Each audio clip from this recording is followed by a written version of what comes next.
안녕하세요. 캐스터 박지은입니다. 오늘도 미증시 상황 자세히 짚어드리도록 할 텐데요. 간밤 미증시는 3대 지수가 모두 큰 폭의 반등세를 나타냈습니다. 이 첫 거래일인 만큼 좀 걱정이 많이 되는 부분이 있었는데요. 장중에 큰 변동성을 나타내다가 장 막판에 상승으로 돌아서는 모습이 포착이 됐습니다.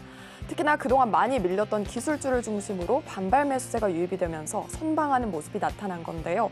미국의 10년물 국채 수익률이 장중에 3%대를 돌파하면서 2018년 말 이후 최대치를 기록을 하기는 했지만 그래도 기술주는 반발 매수세로 상승하는 모습이 나타났습니다. 그럼 자세한 3대 지수 살펴보도록 하겠습니다. 먼저 다우존스는 0.26% 올랐고요. 나스닥이 1.63%로 가장 큰 폭으로 올랐습니다. S&P 500은 0.57%로 선방하면서 마무리 지었습니다. 네, 다음은 주요 기술주 흐름 체크해 보도록 하겠습니다. 최근 실적으로 인해서 실망 매도 물량이 출회가 되면서 전반적으로 어두운 분위기가 연출이 되고 있었는데 오늘 반등하는 모습이 나타났는데요. 자세히 보면 애플은 0.2% 오름세로 마무리를 지었습니다. 애플은 유럽연합이 경쟁자의 혐의로 인해서 동사에 대한 조사에 착수했다는 소식이 밝혀지면서 소폭의 반등에 그치는 모습이었고요. 이어서 마이크로소프트는 2.5% 상승, 알파벳 A는 2.17%로 모두 2%대 큰 폭의 상승세를 기록을 했습니다. 네, 다음으로 이어서 살펴보도록 할까요? 아마존부터 살펴보면요. 실적 쇼크 여파로 지난 금요일에 두 자릿대 급락 여파로 인해서 계속 이어가는 모습이 나타나나 했는데 추가적인 하락세에도 불구하고 다시금 상승으로 돌아서는 모습이 포착이 됐습니다. 이에 따라서 0.18% 소폭 반등하면서 마무리를 지었고요. 테슬라는 3%대 급등으로 마무리를 짓는 모습이었습니다. 이어서 엔비디아 좀 자세히 살펴볼까요? 뱅크 오브 아메리카의 한 애널리스트는 지난주 실적 발표에서 마이크로소프트와 알파벳이 모두 클라우드 부문이 선방했다고 밝히면서 계속해서 이 부분에 강세가 보여지고 있다라고 강조를 했습니다. 다수의 반도체 종목이 수혜를 누릴 것으로 보여지는 만큼 앞으로 기대감이 큰데요. 이에 따라서 큰 폭의 반등세를 기록하는 모습이 나타났습니다. 네, 다음으로 살펴보도록 하겠습니다. 이어서 보면 빅스는 3.17% 밀렸고요. 반면 WTI는 0.46% 오름세로 마무리를 지었습니다. 최근에 계속해서 상승 기조를 이어가고 있었는데 유럽이 조만간 러시아산 원유 수입을 금지하는 조치를 제한할 것이다라고 밝혀지면서 소폭 상승하면서 마무리 지었습니다. 네, 이어서 금값은 2.5% 크게 밀리면서 마무리 지었는데요. 최근 달러화 강세 기조 그리고 국채 금리 상승세로 인해서 하락한 것으로 풀이되고 있고 지난 3월 초 이후에 약 2달 만에 최대 폭으로 떨어지는 모습이 나타났습니다. 네, 다음으로 특징주 흐름 짚어보도록 할 텐데요. 먼저 액티비전 블리자드부터 살펴보겠습니다. 제가 어제 들려드렸던 소식 중에 워렌 버핏 회장이 언급했다라고 밝히기도 했는데 이 버크셔 해서웨이가 동사 지분을 확대했다고 밝힌 소식이 호재로 작용을 했습니다. 이에 따라서 액티비전 블리자드 3.25% 급등했고요. 반면 버크셔 해서웨이는 빠지면서 마쳤는데 매출이 저조하게 나타나면서 실적 혼조를 나타낸 영향이 있었고 또 EPS는 보험료 지급 증가로 인해서 전년 동기 대비 감소세를 나타냈다고 밝혔습니다. 네, 다음으로 글로벌 페이먼트 볼 텐데요. 오늘 종목 중에 가장 많이 밀린 종목으로 꼽히고 있습니다. 이 컨센서스를 상회하는 실적을 발표했고 앞으로 전망도 좋다라고 밝혀졌지만 왜 그런지는 모르겠지만 실망 매도 물량이 출회된 것으로 풀이되고 있고 또 이 소식이 간밤에 재료 소멸로 인식된 것으로 풀이되고 있습니다. 네, 다음으로 중국 전기차 섹터를 살펴보도록 할까요? 리오토와 니오는 생산 차질로 인해서 4월 인도량이 감소했다고 밝혔는데요. 하지만 그럼에도 불구하고 급등 양상을 펼치면서 리오토 4% 그리고 니오도 4% 거의 5% 가까운 급등 양상으로 마무리 지었습니다. 다음으로 샤오펑 살펴보면 인도량이 증가했다는 소식이 들려왔고요. 이로 인해서 3%대 급등으로 마무리 지었습니다. 네, 이렇게 특징주 흐름까지 만나봤는데요. 간밤에 나왔던 외신 뉴스들 체크해보도록 하겠습니다. 네, 먼저 첫 번째로 오늘 시장을 가장 움직였던 그 부분을 살펴보도록 할 텐데요. US Treasury 10-year yield hits 3% for first time in more than 3 years. 미국의 10년물 국채 수익률이 3%를 도달을 하면서 2018년 이후에 최고치를 기록을 했습니다. 채권 시장은 5월 3일부터 4일까지 열리는 FOMC 회의를 앞두고 이 매파적인 연준 스탠스를 반영한 것으로 풀이되고 있는데요. 5월 FOMC에서 50bp 빅스텝 금리 인상이 시사가 되면서 대차 대조표 축소도 함께 이뤄질 것이다라는 전망이 큰 상황입니다. 인플레 상승세가 좀처럼 가라앉지 않으면서 미국 연준의 공격적인 긴축 정책이 예상되고 있는 상황인데요. 웰스파고의 한 매크로 전략가는 아시아에서 코로나19로 공급망 악화 현상이 발생을 했고 또 우크라이나 전쟁으로 원자재 가격이 오르는 상황에서 인플레이션 우려가 완화될 때까지는 앞으로 크게 안도하지 못할 것이라고 어두운 전망을 내놨습니다.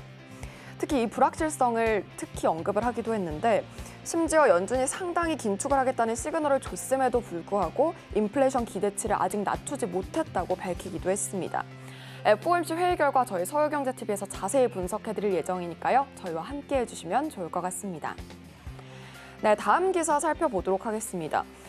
최근에 계속해서 부동산 시장이 문제가 되고 있는데 특히나 간밤에는 부동산 섹터가 가장 많이 밀리기도 했죠. 이 영향이 될 만한 뉴스를 짚어보도록 할 텐데요.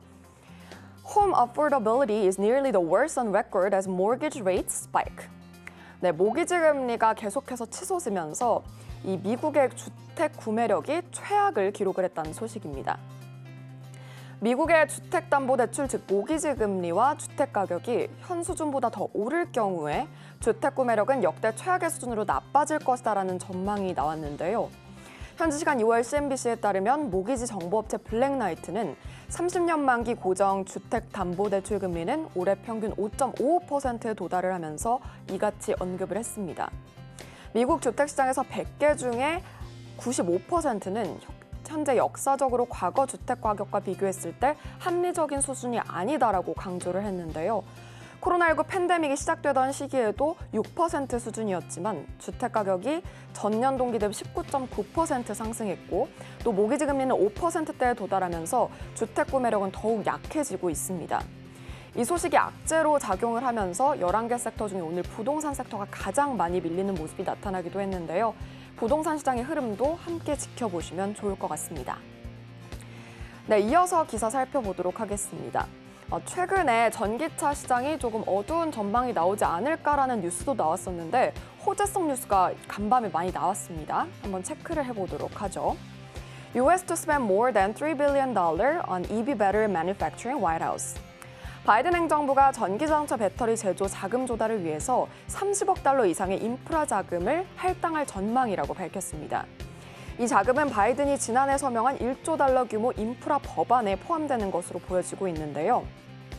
바이든은 2030년까지 판매된 차량의 절반이 전기차가 되길 원하는데 주요 선거 격전지 국가의 제조업 일자리를 늘리고 빠르게 성장하는 시장에서 중국의 경쟁을 좌절시키면서 기후를 변화시키는 탄소 배출을 줄이기 위함이라고 강조가 됐습니다. 행정부는 또한 러시아 우크라이나 침공으로 악화된 에너지 자립을 확보하고 장기적인 인플레 압력을 줄이기 위한 조치라고 보고 있는데요. 이 관련해서 자세한 의견을 드려보도록 하겠습니다. As we face this Putin price hike on oil and gas, it's also important to note that electric vehicles will be cheaper over the long haul for American families. 최근에 이 우크라이나 침공으로 인해서 석유와 가스에 대한 푸틴 대통령의 가격 인상을 직면하고 있다면서 미국 가정들은 전기차가 장기적으로 더 저렴해질 것이라는 기대감을 갖고 있다고 강조가 됐습니다. 이렇게 앞으로 전기차 시장이 더 발전할 것이다라는 기대감이 모아지고 있는 가운데 또 하나의 소식이 들려오기도 했는데요.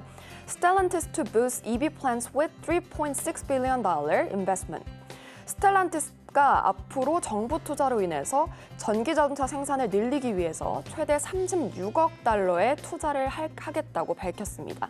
네, 이렇게 전기차 시장에 호재가 가득한 상황 속에서 앞으로 전기차 시장의 흐름 지켜보도록 하겠습니다. 네, 마지막 뉴스 살펴볼까요? 최근에 계속해서 머스크의 트위터 인수에 관련된 뉴스가 나오고 있는데 로이터 보도에 단독 보도가 나왔습니다. Musk seeks to put in less money in new Twitter deal financing sources. 테슬라의 CEO 일론 머스크가 트위터 인수를 위해 더 많은 자금을 확보할 것이라는 기사가 나왔습니다. 최근에 대형 투자 회사 등과 협의 중이라는 소식이 로이터 통신을 통해 단독 보도로 전해진 건데요. 로이터 통신은 지난달 트위터를 상대로 확보한 130억 달러 대출에 합의했던 은행들이 머스크의 제한된 현금 흐름을 감안할 때 머스크의 인수에 더 많은 부채를 제공하는 데 기여했다고 보도를 했습니다. 그에 따라서 좀 주저하는 모습이 나타난 건데요. 머스크는 210억 달러의 현금을 제공하기로 약속한 바 있습니다. 소식통들은 이번 거래가 지분 점검에 대한 기여도를 낮추기 위해서 새로운 자금 조달을 이용할 수 있을 거라고 강조를 하기도 했는데요. 머스크는 또한 테슬라의 지분 일부를 약속하기도 했습니다. 사모펀드, 헤지펀드, 그리고 고액 순자산가 등의 주요 투자자들은 머스크와 인수 시 우선 주식을 제공하는 방안을 협의 중이라고 소식통은 전했는데요. 아폴로 글로벌 매니지먼트 그리고 RS 매니지먼트사가 자금 조달에 대해 논의를 해온 것도 전해지기도 했습니다. 한편 머스크는 지난주 테슬라의 주식 85억 달러를 팔았다고 밝힌 바 있는데요. 테슬라와 트위터의 주가 흐름이 앞으로 이에 따라서 영향을 받을 것으로 보여지는 만큼 관련 소식 추후에 업데이트해드리도록 하겠습니다. 지금까지 시황과 외신 살펴봤습니다.